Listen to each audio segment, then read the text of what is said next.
I was 24 hours away from ending my life. The stuff I have been through has been horrific. It's not that people haven't been through anything worse than me. By no means have I been through the worst of the worst of the worst ever. But what I've been through has been horrific, and you can come back from it.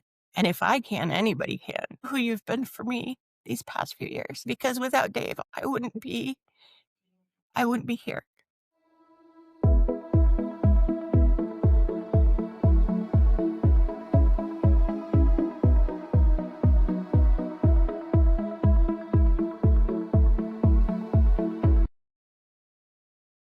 Hi, welcome back to another episode of Optimize, the Prime Podcast. Nashid, you see, I didn't say breaking the cycles. Yes, I'm here with my co-host Nashid, and we have the pleasure of bringing back Cari, who, my gosh, I'm getting emotional just because Cari has a special place in my heart. She's very connected with my daughter as well, and I think if you ever want to feel super loved, listen to our podcast with her. Amazing. And I want to introduce Dave, who has been very inspirational in Cari's journey. And we thought, why not have him on? If you guys would like to introduce yourselves and tell us a little bit about what you do. Okay, so I'm the co-host with Laziena for this podcast, and a couple of months before we were discussing, like we were sharing the stories, and we came up like, hey, why not we bring some of the people in our guests, and two brain is better than one, three brains, four brains, and the stories goes on, and that's what we hear. So I'm also a certified life coach and entrepreneurs. So I'll be sharing my journeys and relate and learn from you.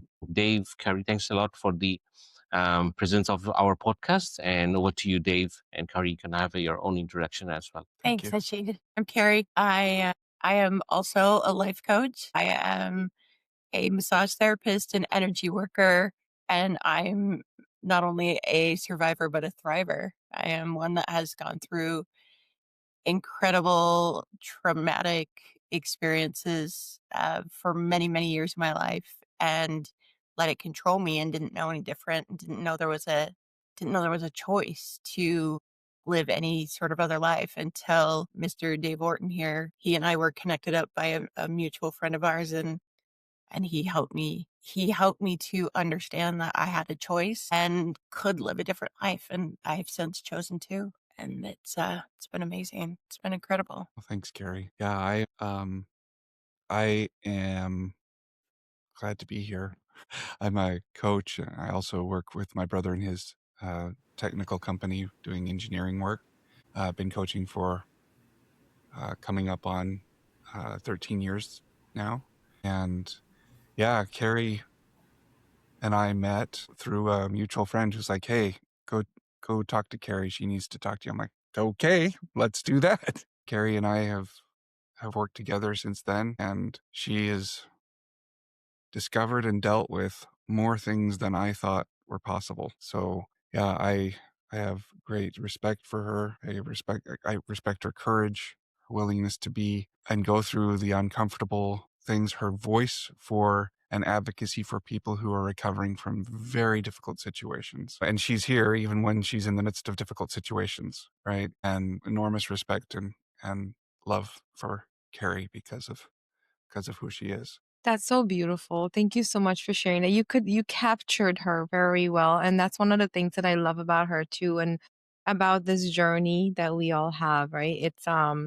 I always say there's no such thing as a healed person. It's a healing journey, and it gets easier and better, but there's gonna be lots of bumps in the road that is required of us to expand. And I admire Cari's capacity to be able to hold herself and show up even while she's also going through a difficult situation. And that also what I see in you, that I see in myself, is that no matter what we're going through, we've gotten to the point on this beautiful healing journey where we can still be showing up as business owners, as partners, as peers, and be able to still share that with the world, that it's still okay to be who you are, and it's also okay to overcome it, and as long as it's not stopping you from doing the next thing, keep on going, and if you need time for yourself, absolutely take it, but as long as it's not stopping us from thriving. So I love that you also said that you're a thriver, Cari. Oh, come here. So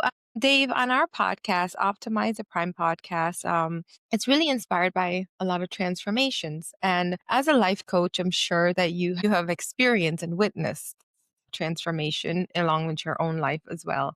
So will you share with us um, how have you become the hero of your transformation? Whew, what a great question. The hero of my transformation. So when I was young, I had an experience that was unexpected. I had these three great fears growing up: war, nuclear war, and Russia. I guess there were four, and lightning. And those were my four great fears. And I overcame the fear of lightning when my father and my brothers and I went out during a fantastic summer rainstorm and danced around and jumped in the puddles and got completely soaked and really enjoyed this beautiful display of nature while the sky is booming and, lightning is striking everywhere. It was just wonderful to recognize that. Fear of war and nuclear war and war was taken away when I was in a farming accident and had a near-death experience at the age of 14 and was sitting in a hospital for 2 weeks with the news channel on just as the United States invaded, or not the United States, excuse me, as Iraq invaded Kuwait back in 1990. And I realized in that moment that I could see these tanks crossing the border, and there was all this doom and gloom on it's the end of the world. We're one spark away from nuclear annihilation. It's like, I can't do anything about that. This is so far outside of my ability to do it. I just need, it wasn't even a conscious choice. It was simply, I have to be here for me now. I can't be sending any energy out to any other things that I have absolutely no control over. And that kind of ended the psyop of the danger of war. It's like, if it happens, it happens. If a nuclear bomb goes off in the distance, then I'll enjoy the light and the heat until I don't. And then Russia, I got to serve a religious mission in Russia for 2 years back in the mid-90s and learned how to love people that I had previously felt very threatened by. And since then, I've been able to travel the world and meet all sorts of people from all sorts of backgrounds. Been able to run huge teams back in my previous technology experience with people in 25 different countries. And I fell in love with people, and then I fell in love with myself. The becoming my own hero. This is a very long way of getting here. I apologize if this is a long story. And it's important to hear the whole story, right? I went to a thing called the Landmark Forum, and I discovered that I was the hero of my own journey, that this is it. Like, this is it. This moment right here, this is all we have. And I'm choosing to spend this priceless, non-refundable moment of my life, and you're choosing to spend it with me. We're spending it together. This is it. Like, all the wealth in the world can bring us no more and no less than this time that we have together. And what a beautiful thing to recognize that not only is this is it, but I am the one. I am the hero of my own life. Just like Cari is the hero of her life, just like Nashid is the hero of his life, just like Laziena is the hero of her life. And not only the hero, we are she is the Cari Rickabaugh. There has never been a Cari Rickabaugh like her. There will never be another Cari Rickabaugh like her. She is the one and only, non-replaceable. This is it. I was lucky enough to be born at this time on this planet in this place to have a connection with Cari Rickabaugh. And that's how I feel about myself. I am the Dave Orton. And it's not a boastful or a prideful recognition. It's an accepting of the responsibility of my life and my choices and my creations and choosing how I create my world. And it's a work in progress. So that's how I became the hero of my own life. And I have to choose it every day still, because, there are days that I wake up and I'm like, I have a headache. I'd like somebody else to be the hero today, please.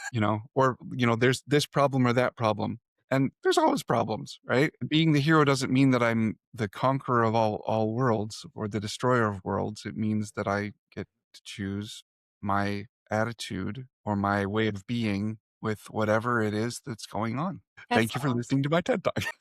Thank you. I think that's very profound. Everything that you said resonated with me. You're talking about Landmark, the personal development program? Hmm. My gosh, I've heard so many things about it. It's great because it definitely goes to limiting beliefs. It's a wonderful program. Oh my God, I'd like to invite you to come to the real course because you will love that. If you love Landmark, you would love the real course. But, anyways, that's a whole topic for another thing. I want to acknowledge you. I can't imagine what it would be like to be at 14 years old, to have a moment in your life where you do not know if you are going to be alive the next day. I think a lot of people would resonate with that, but it is really profound for you to be able to, even at that moment, acknowledge that, wow, I need to think about me. That's really beautiful. I can feel the softness and how impactful that was for you. I feel the same softness from the way you speak in your heart, and it's the same way that I feel about Cari. So I can definitely tell that you guys have done a lot of internal work, and you're moving from gratitude and living in the present, and that's really beautiful to witness. So thank you. And I think that it's really great that you, Dave Orton, was born in that time and that day to have that life to be able to connect to the one and only Cari Rickabaugh. And then we get to have this meeting with you and the one and only Nashid and the one and only Laziena. And we get to come together and have conversations that is from deep within our heart. So thank you so much for sharing it. I'm so glad that you're on here. Nashi, do you have anything to add before I start getting him with questions? No, no, I'm just super excited to learn, and I'm gonna mute. So part of our so the you shared how you have transformed and became the hero of your life, and Cari shared with us a moment that you helped make her the hero of her life. So share with us some stories of what it's like to be a part of the transformation of others. What has that been like for you? And yeah, just your words. Thank you. I feel like in order to help somebody else walk the path of transformation, walk the path of discovering their own love for themselves, you have to have walked that path yourself. You can't help somebody get out of hell if you haven't been to hell in some case, way, form yourself. And so I'm so grateful for all the challenges, addictions, depression, all the things that I went through, I've gone through in my life and you'd think that being a coach, I don't have any of that stuff going on ever anymore, ever. Not at all. I wake up and it's like, oh, it's sunshine and rainbows and unicorns all day today, every day. And it's not. But with Cari, I found someone that my soul resonated with, and I could be with her. And the funny thing was, we didn't know what was going on. I could sense that something was going on that was like hidden from her, and she was recalcitrant. She didn't want to share. She didn't want to share what she thought was wrong with her, not let alone what she discovered later on. And honestly, I don't know that I would have at that point, if she had sprung on me the true depth that she had gone to in the hell of her life. I don't know if I would have been, I may have opted out and said, you know what, I'm not qualified for this. Sorry. But she had enough people that basically gave up on her. I was like, okay, universe is telling me, spirit is telling me that I need to stay with this person until she's ready to let go of me. Okay, great. Let's do that. And over time, being present and simply listening and listening to spirit, listening to Cari, listening to my soul's expression, we were able to really help Cari get to a place where she is forgiven herself, she's forgiven life, where she is actively, passionately serving others, and at the same time dealing with all the stuff that life gives us. And she continues to get more than her fair share of that serving. I don't know how she does it, Cari. I don't know how you do it.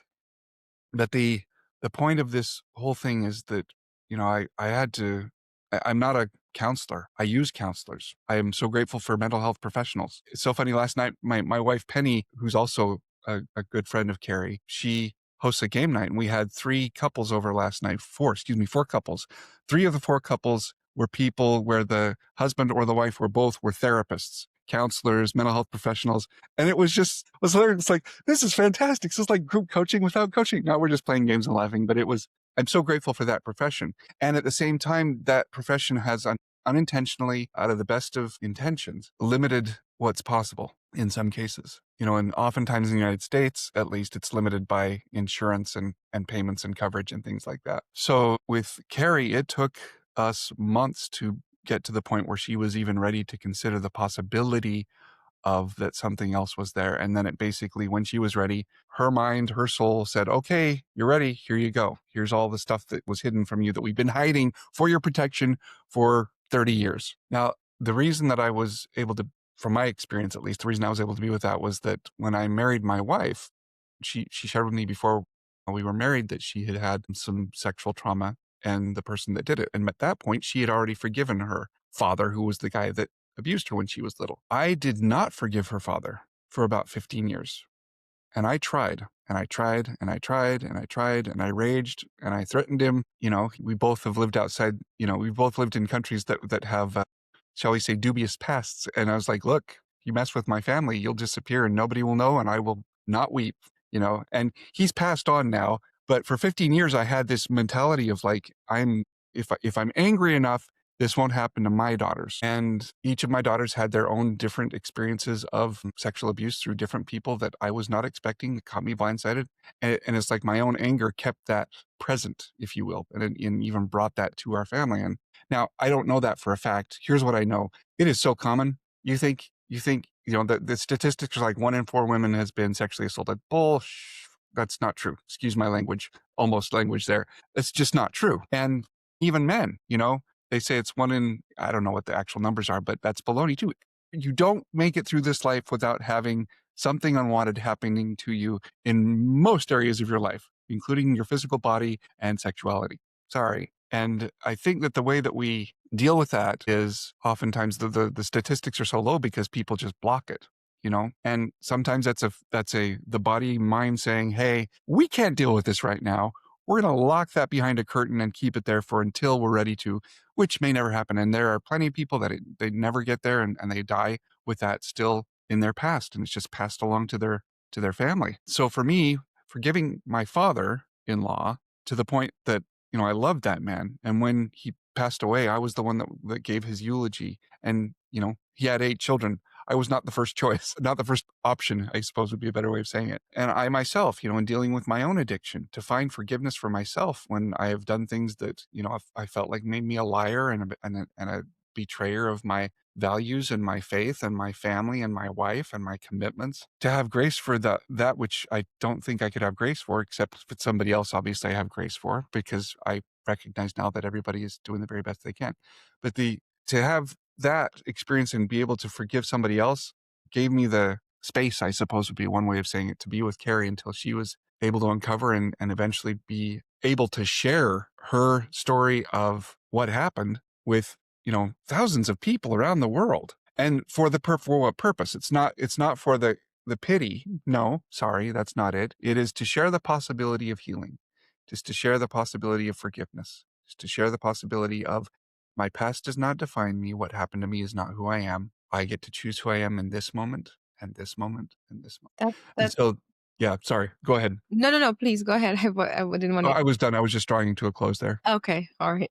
I wanted to bring Cari into the conversation a little bit because Cari, you have really experienced Dave, and I know you talked a little bit about it, right? So if you can give a little recap for those who are listening who may not have heard before, how did how did that presence and what he was able to give to you added to that transformation in your journey? And thank you so much for sharing what you shared, Dave. I'll touch back on that. Please, Cari, go ahead. My experience was I had a lot of trauma growing up, right? I lived in this very tumultuous household where we were like the perfect family in front of anybody else. If somebody came into our home or if we were out in public, and then behind closed doors, it was very, very different. There was a lot of mental and emotional and physical and verbal abuse. And to me, that was just normal. Like we were not allowed to speak unless spoken to. We were not allowed to ask questions. We were, submission was demanded. All of these rules that I thought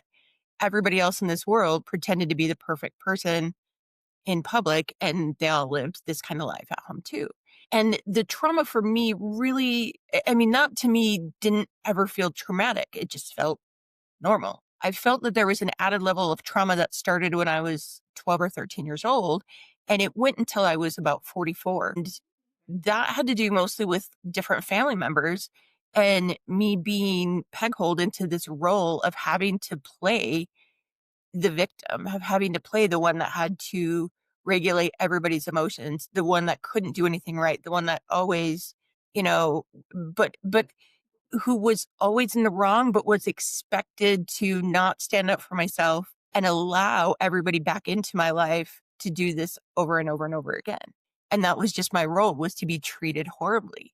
And so I'd finally gotten to a point, late 30s, early 40s, where I had said, I have got so much inside of me that I know I need to process and I know I need to deal with. And it took years. I was terrified to do it, but I finally got up the courage and I went to this therapist and I started to tell them what was going on. And they just stopped me a couple of minutes into it. And they're like, very simple. You just need to go back and reparent yourself. You just need to go back and be the parent that you didn't have in that moment. And I'm like, but when I go back, I am still that traumatized child. How do I step out of that role, that space, and be the parent? And they're like, well, you just do it. And I'm like, okay, I'm willing. Tell me how. Well, you just do that. That's just what you do. And so for 12 weeks, and all three of them, the first person that I saw said, give it about 12 weeks. You'll be good in 12 weeks. And in my head, I'm like, this is 30 years of trauma. What do you mean 12 weeks? And after about 12 weeks, they just said, you should be good, and shooed me out the door. And I'm like, nothing changed. Nothing. I still am carrying all this. So I went to a second therapist, exact same story. Went to a third therapist, exact same story. And so at first I thought maybe it was just the counselor, maybe it was just their method. But after 3 different therapists said the exact same things to me and shoved me out the door in the same time frame, saying that I should be fixed, I believed that I was too broken to be helped. And I couldn't keep living every day the same way. And I couldn't change. And I couldn't understand why I couldn't change. But I had gotten to a point where I had decided to end my life, because I just couldn't keep white knuckling through every single day any longer. Long story short, right here is, again, a mutual friend of Dave and I's called me up and said, you need to talk to my friend Dave, who's a coach. And I fought him. And what he didn't know was this was 24 hours before I had planned to end my life. He had no idea. Nobody knew.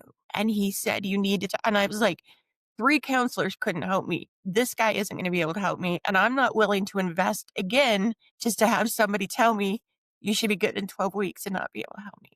And I remember telling him, I'm too broken, Eric. I'm too broken. Nobody can help me.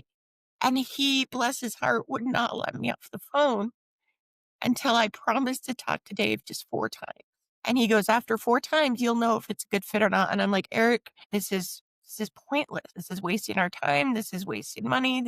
And he's like, just promise me. And this is somebody that at that time I had known for 24 years, 25 years, right around there. And so I was like, okay, I promise you. I don't know why, but I promise you it's just going to delay the inevitable. And I played phone tag with Dave for quite a while because I didn't want to talk to him.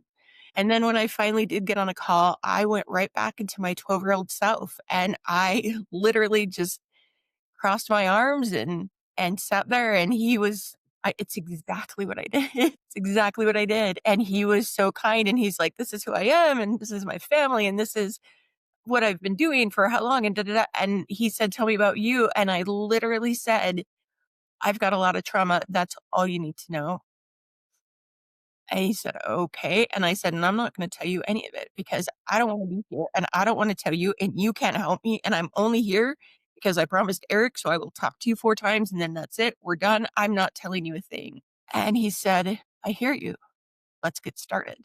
And I remember yelling at him and being like, what do you mean? Let's get started. I'm not telling you anything. And he said, okay, I heard you. Let's get started. And Dave was able to mentally take me down this path by doing different techniques. It wasn't just me talking, because I didn't tell Dave about me until it had to be 4th or 5th session.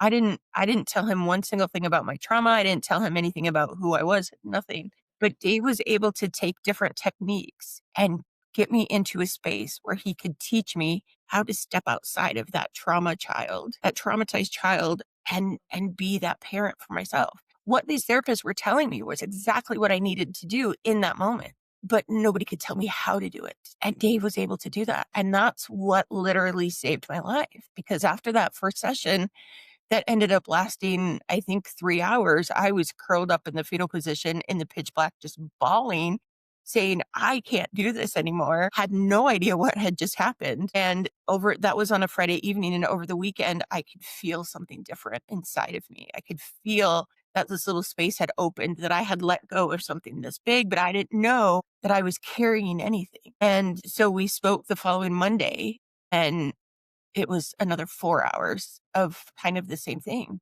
of teaching me how to be a parent to myself. And that space opened up a little bit more, and it just went from there. It just went from there. And that was the beginning of the healed version of me. And we worked for it had to be about 9 months on just the trauma I remembered in those 30 years. And once we finally got to a point where Dave's like, "All right, let's start moving forward and start creating." And I'm like, "Mm-mm, no, like, no time." And I couldn't tell him why. I think it was probably a month that we just kind of sat in limbo. And then finally a couple of different things happened. And the memories from the first 10 years of my life that I had shoved as far deep inside of me, like to the point where it was inaccessible. And then all this other trauma had been layered on top of it. Finally came forward. The memories finally came forward of being sexually molested by my father and raped by my father for 10 years. And that brought on a whole new level of healing and a whole new way of being, to understand that was what was controlling me. And that's why I hadn't been able to change things about me, is because that core of who I was wasn't being addressed and wasn't being changed and processed. Cari, that's so beautiful. I'm so glad that you're at the point where you can share that and the heaviness of it is healed, right? And that you had a mentor, you had someone who took the time to understand you. And that's kind of there's so much that you said that I want to touch on, but I also want to highlight that, one of the reasons why Nashid and I wanted this podcast is so that people can share the hard things that they're going through and how they made it, right? And you have endured a lot of things that a lot of people, like Dave said, have gone through. My daughter being one of them, I'm myself, and when it comes to women, there's this kind of stigma that you won't be believed or, it's kind of normal. But there's also another part of it where there's men also who have been sexually abused and carry sexual trauma. And they have to show up every day and be leaders and run their business when their insides are pulling in so many different directions. And to be able to say, you know what, this was my past and I'm going to do it differently and I'm going to continue forward with the addition of going to therapy. And I totally understand your therapy experience because first of all, it's so difficult that you have to go through the list to find a therapist. Then when you find a therapist, you got to go and meet with them and make the appointment, which will also take away from other things that you have to do. You already don't want to go to therapy. Then you go and then it's not really a connection. It's more of a diagnosis. Not that, and sometimes they are right in their diagnosis. It's just that the healing part is where we don't really talk about. That reparenting that you're saying is literally sitting with yourself and like, Laziena, I'm really sorry that you went through this, but I'm here with you now.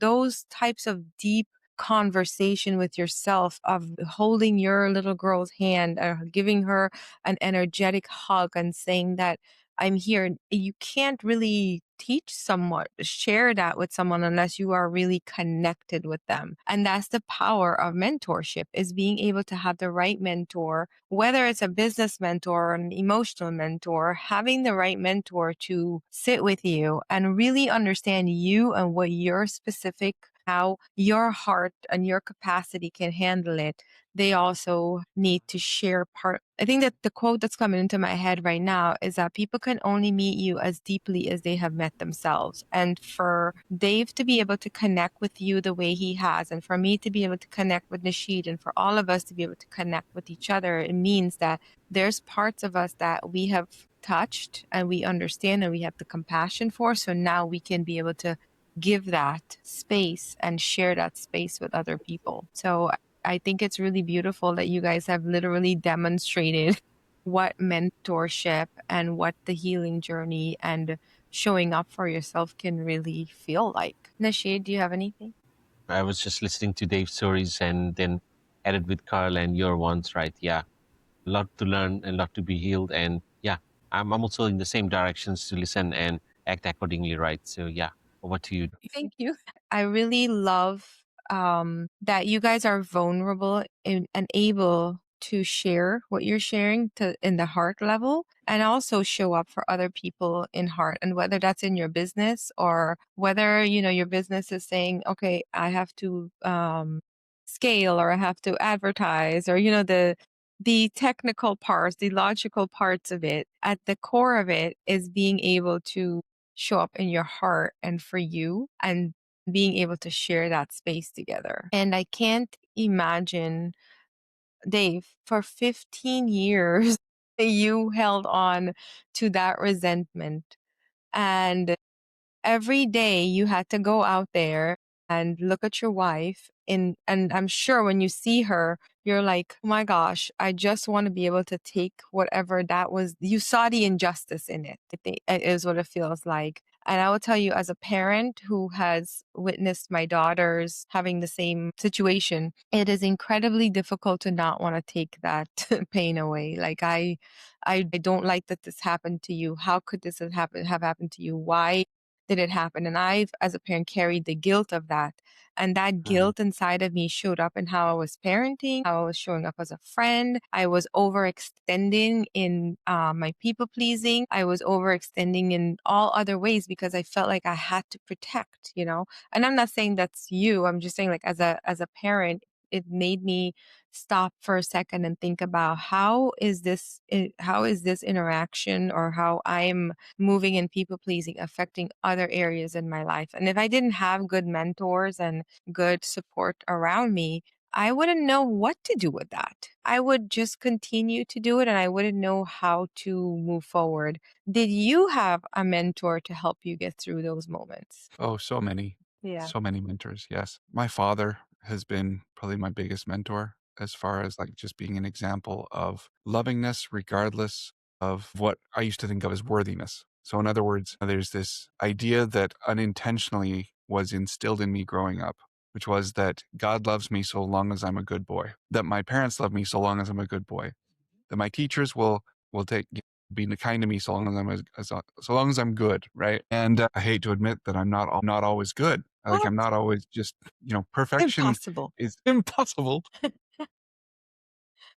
And it took me a long time. I came across this idea in a book called The Way of Mastery, which basically the idea is there's nothing that you could do that would make God, the universe, all that is, not love you. There's nothing you could do that would make you unworthy of that love. And how do I know that I am loved by all that is? Well, because I take a breath. My heart beats. My mind is working. I'm able to be here with you guys on this miraculous medium, and I don't have to think about every single thing I have to do. That's how I know that all that is loves me, that God loves me. There's nothing, the second thing is there's nothing that I could do that would make me unworthy of my love to me. And that's hard. It sounds, it's beautiful. And yet in practice, it's like we spend so much time judging ourselves for our shortcomings. Mm-hmm. As an example, just this week, my daughter, who's away at university, her brakes failed and caught fire. And she left me this message saying, "Dad, my tire caught on fire." And I'm like, what? And Dad over here is like, okay, it's a 3.5 hour trip, Yeah. about 300 miles. I can make it there today. I can help her fix her car. Then I can be back. And I'm like, wait a minute, I can't do that. And so she called me and I'm like, sweetie, I'm so sorry. I can't be there to help you. Here's some other people, other resources that we have in that area that might be of use to you. And she was crying and I'm like, I'm so sorry, sweetie. And that night I got a phone call from her and it turned out that she had been able to source her own assistance and her tire was fixed, her brakes were changed, everything was fine. People around her that loved her, not in the sense of romantic love, but just loved her as a person, just helped her. Yeah. And it was And like her schoolmates, her classmates in university pooled money together and bought her a new set of brakes and pads. And her teacher said, I'll be there at 3:30 to help you. I've got all the tools. And so she went from, crying and not sure what to do, and me feeling terrible because I'm supposed to be able to fix everything because I'm the father, right? Yes, Dad. Right? To she was joyful and recognizing that all that is, everybody around her has got her back. Why? Because there's nothing she could do that would make her unworthy of that love. Yeah. The last thing is there's nothing that you could do that would make you unworthy of my love. And this is a consistent thing that at least for me, I have to keep learning over and over and over again. This about 2 weeks ago, I realized that I had been holding a grudge for 2 years against an aunt of my mother for her actions and words that she had done a couple of years ago. Short story, she was, she tried to invite people onto my mother-in-law's property and she called me fat. And I was like, "Arr, she deserves every bad thing that happens to her, and I'm like, wait a minute. There's nothing that she could do Yeah. as a possibility. There's nothing she could do that would make her unworthy of my love. So mentors, the question that you asked me about mentors, my father, the person that people in my life that have directed me to the Landmark Forum, to the other work I did, of the Bhagavad Gita, the Ramayana, the different love, texts of all different religions. And Cari and I, we come from the same faith actually, but my view of it is that all that is God, the universe loves every single one of us. And so there's good to be found everywhere. So every time I found good, that good has been a mentor, a director, an assistant to me in helping me to discover what's next. And even the work with Cari, that came from seminars that I went to back in the early 2000s after watching a movie called, gosh, what was it called? I can't even remember. The Secret. That's what it was called. The Oh, Secret. yeah. Oh, yeah. That's a good one. Definitely. And so, it's so amazing to just see how the world is filled with mentors if we have eyes to see. Yeah, that's very true. Cari, before we wrap up, I'd love for you to share some of your wisdom on mentorship and, just a little more Cari. Thank you, hon. Do you know, you said something, and then when Dave was talking, it just kept ringing in my head that, speak up and say something about this. And you actually said the word vulnerability. And for me, vulnerability has been huge in two different ways in terms of me still being on this earth. And that's first, it was Dave. Some of the very first things that Dave ever said to me were, here's some issues I have. Here's some things I've struggled with. Here's some things that I've been through. Though they were not the same as what I had been through at all, it opened up and created this space of allowing my imperfections to be present, Mm-hmm. which again, I'd always been under that mentality of I have to be perfect. I have to be perfect in front of other people. That was one thing that was so different about working with him as a coach versus working with a therapist was it wasn't just about me. It was about us as human beings, not just my issues, not just my problems. It was a conjoined, we're both in this world and we're both fighting struggles together. Because like Dave said, I had the mentality for a couple of months that because he was a coach, he didn't deal with anything anymore. He didn't have any struggles. He knew exactly how to deal with it and it would be in and out and gone and life would be wonderful. And I remember the day that I told him that and he was like, oh, no, no, no.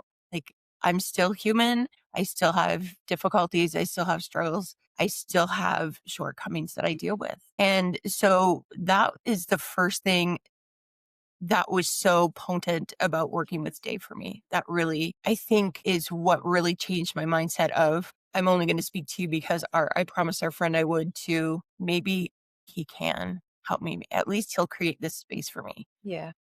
Again, all these other therapists, I had only spoken about 5 minutes about my trauma and they were just like, I have the answer. And Dave's like, bring it on. The other thing is with vulnerability, that is why I share my story is because when I spoke, and I've shared this with both of you guys earlier, when I spoke on stage at a conference last January, I had multiple women come up to me saying, I've never met anyone who's lived the kind of childhood that I have. And I'm like, yeah, you have. Yeah, you have. And it's like we were talking about before that it's very stigmatized of we won't be believed or we're the only ones that go through it.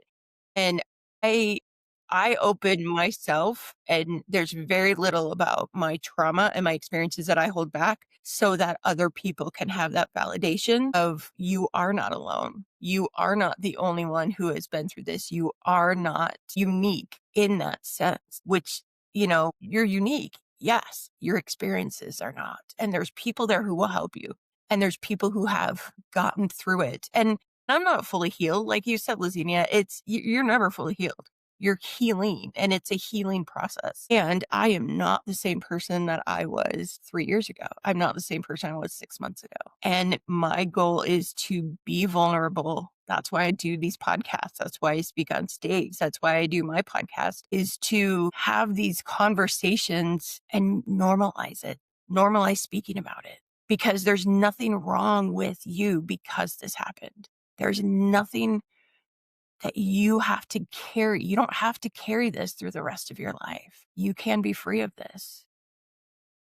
I used to hate it when people would say, well, if I can do it, anybody can do it. Because in my head, there were so many judgments. I'm like, they had a supportive family, or they had money where they had access to resources and, whatever. I'm telling you, I was 24 hours away from ending my life. The stuff I have been through has been horrific. And it's not that people haven't been through anything worse than me. Like, by no means have I been through the worst of the worst of the worst ever. But what I've been through has been horrific, and you can come back from it. And if I can, anybody can. Truly, anybody can. And so I'm grateful, first of all, to Dave, just for who you be and for who you've been for me these past few years, because without Dave, I wouldn't be here. Nashid and Lazienia, I'm so grateful for you guys as well, to create this space for other people to know that they are not alone and to know that they can overcome anything, and that there are people out there who want to help them and who are willing to help them and who will hold their hand and walk with them through it. If Dave hadn't created that vulnerable space, there's things, when these memories came up, I would have never been able to share those. And there are people who can hold your trauma. And most people, that has not been their experience throughout their life. Mm-hmm. But there are people out there who can carry it with you and will and are willing to. And you just need to find those people. So don't ever. Thank you so much for sharing. I admire you so much. And you're absolutely right. The vulnerability to let another human being know that you know what's in their heart is one of the most more relatable, more connecting way of truly connecting with someone and honoring their journey while honoring what they're going through, honoring the part where they're shedding the old them and becoming the new them. And, one of the things that I love about, Nashid being a mentor as well, Bangladesh, is that people all over the world have had these experiences that you guys are talking about. It's not just limited to the United States. Maybe to talk about it more, but there's coaches all over the world who are also going through the same thing. We're normal human beings having a human experience. And for us to thrive and grow together, we have to know that we are with each other. We can make a difference together. We can, but just by sharing that vulnerability, it opens up a soft spot in a little girl's heart to say, maybe what I'm going through right now, there's hope. I can look at Cari, I can look at Dave, I can look at Nashid, and I can know that my dreams are important. I don't have to just live in survival, or even an adult, because when I was 37 years old, I needed to find people who were on the other side of the journey.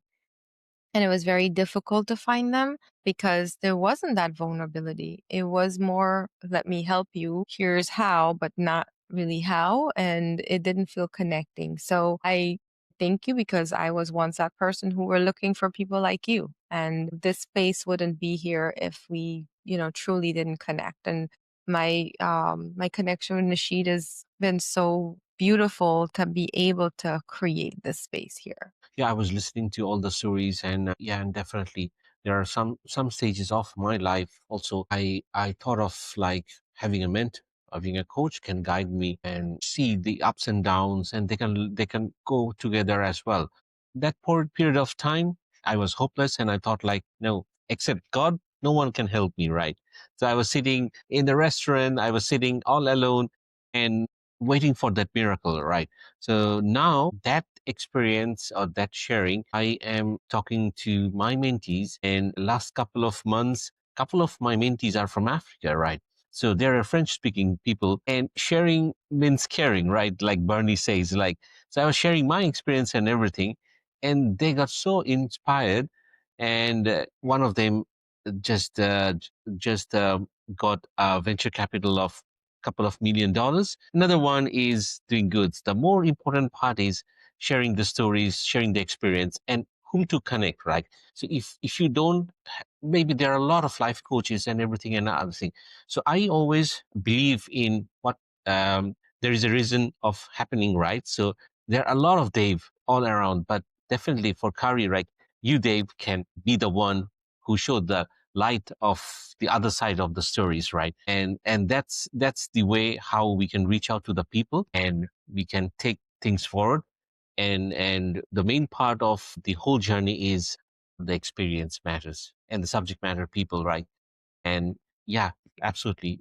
I was just listening, and I was thinking of myself, like how I will change many people who is struggling, and maybe we can jump into another call and another podcast and sharing those stories to the other people as well. I hope that Thank you so much. today's episode, but for our listeners, can really highlight the power of vulnerability and mentorship, and trusting that, the vulnerability, when it's coming from the heart, it's so easy to feel and allow it in, because many of us walk a journey, and those of us who are willing to share it, it's become our purpose. It's become the thing that inspires us to make a difference in the world. And Cari and Dave, I'm glad that you guys were able to come on the podcast today. I would like for you guys to, before we wrap up, share what it is that you do and how people can connect with you should they want to, and if there's any offers that you have currently